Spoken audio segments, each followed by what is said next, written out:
Alright, welcome back everybody to another episode of Legend of Zelda Majora's Mask. Alright, so we just finished speaking with the Happy Mask Salesman, and he said he's given us 3 days to get his precious masks back. That's not enough time to be able to do that. So we get in a little quick overview of the town of the Clock Town, or the town's called Clock Town. I don't know why. Anywho, Town says that we need to go see the Great Fairy.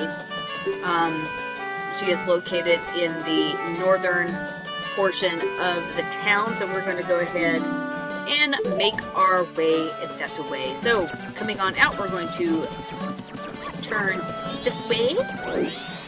Up and around we go. Where we stop, nobody knows. Alright, so from here, we need to make sure that we have at least 5 coins. Reason being, we're going to get our very first mask of the, map of the game. So, can't do nothing with that balloon, so just ignore that. Coming over here, we're going to speak to this funky looking character. His name is Tingle. So Tingle thinks he is a, boy from the forest, but a fairy has yet to become his partner because he's only 35 years old. Hello. So his father says he needs to grow up because he's ashamed of what he has become. So anywho, he makes maps of the entire area, town, things like that. So that's what he does, is he sells these maps to help his father out. Little neat tidbit is that Tingle actually became really popular with the Japanese culture because they find him cute and funny, where here in the U.S., people found him actually really weird. Okay, so we only have 32 rupees, which is enough to buy Clock Town's map. We don't need to buy Woodfall's map just yet. Reason being is we're actually going to get that a little bit later and a lot cheaper, so just keep that in mind. So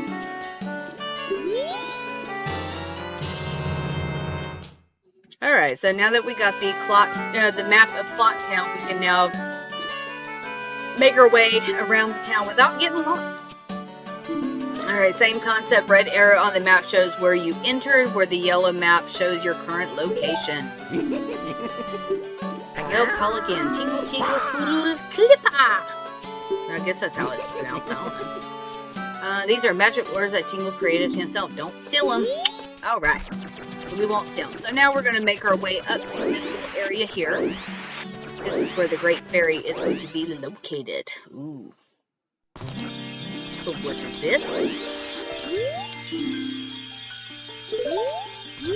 So go ahead and approach the fountain here, and we're going to find out that the Great Fairy was actually shattered by the Skull Kid, so she's actually not as powerful as we would think she is, and she couldn't handle the Skull Kid, so how do they think we're going to be able to handle him? So she wants us to go find her broken piece. There are actually 2 locations that we can actually do this. First location is going to be in the washroom area of Clock Town. Second area is going to be the eastern portion of Clock Town. The only time you really need to go to the eastern portion of Clock Town would be if you were doing this at nighttime or during the evening. So we don't need to worry about that. Seeing that yellow flower right there, just go ahead and bypass it. Don't need to get close to it just yet. Come up the stairs here, and we're going to enter the laundry room area, the laundry portion. Laundry pool is what it is, that's right. Alright, so we see this little fairy flying around. You go ahead and start hopping across the water, grabbing your fairy piece, and we're going to make our way back to the northern portion of the town. Alright, now that we got our piece of fairy, we're going to go ahead and bring it back to the fountain.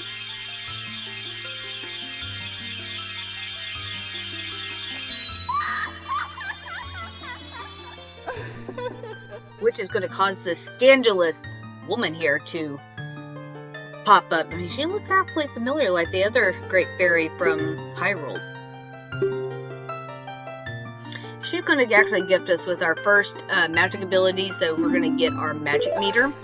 So magic actually in this game is very important, and we use magic all the time in this game, where in Ocarina of Time we didn't use it as much. You only use it for a little bit, but not extremely long.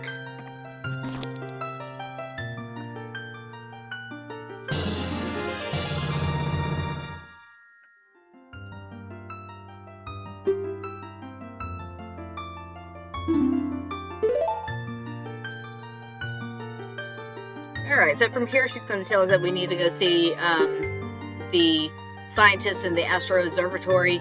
But we can actually leave the area, and I'm going to show you why here momentarily.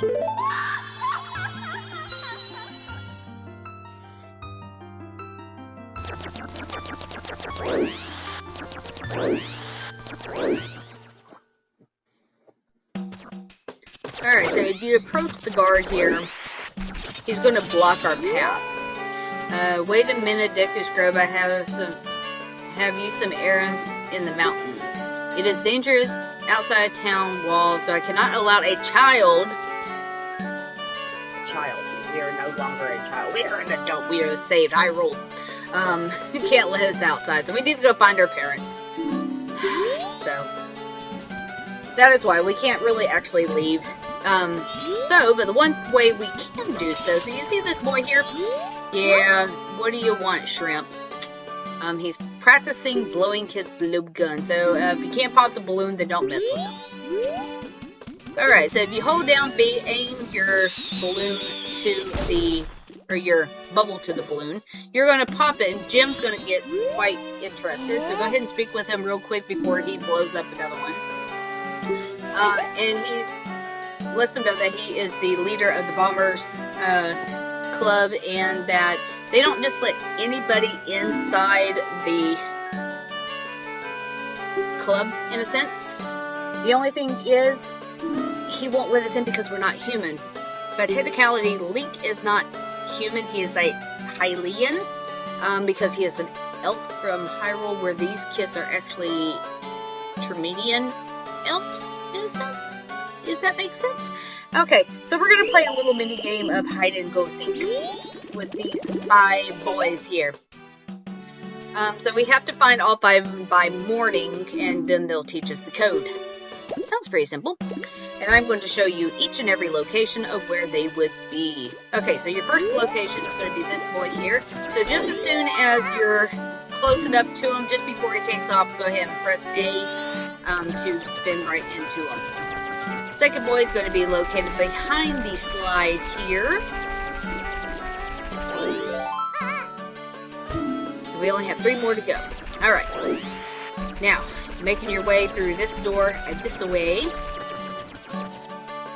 Now we are on the eastern side of Clock Town. So the East Clock Town. Alright, so your first boy here is going to be right up here. He's going to be holding on to a Cuckoo.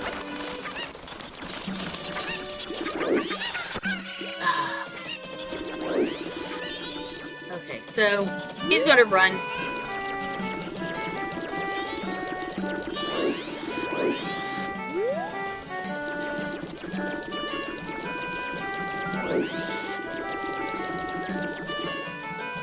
Alright, anywho.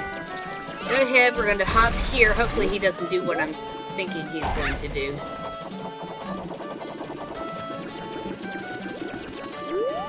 Ah! No!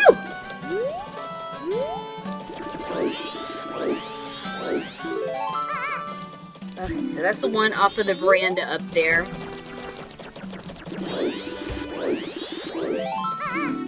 Alright, so that's that one. So there is one more that we need to go get, and he's on the opposite side on the West Clock Town. So making your way over this way. And I would suggest for this one that you don't just chase after him. We're going to blow a bubble at him to stun him in a sense. Because he can actually get into the little coves to get himself stuck and you won't be able to catch him. Alright, so now that we got him, now we actually need to go get our code. So this code that we're going to get from these bombers are going to be different. So each playthrough that you get is going to be a different code. So obviously don't write the same code I have. Use your code that you get.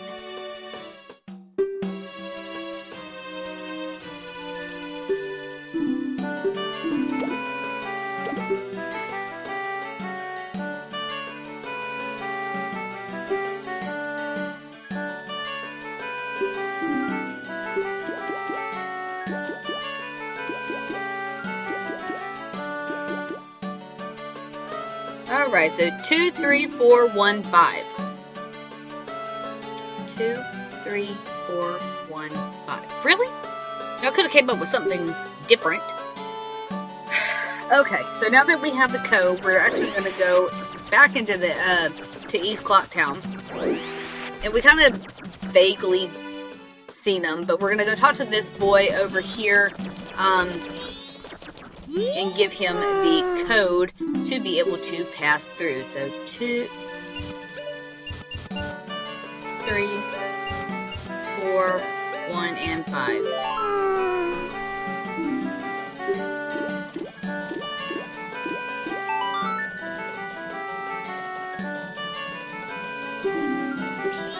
Alright, so with that being said, that's going to be the end for this episode. So thank you for joining me, guys, and I will see you in the next episode. Take care.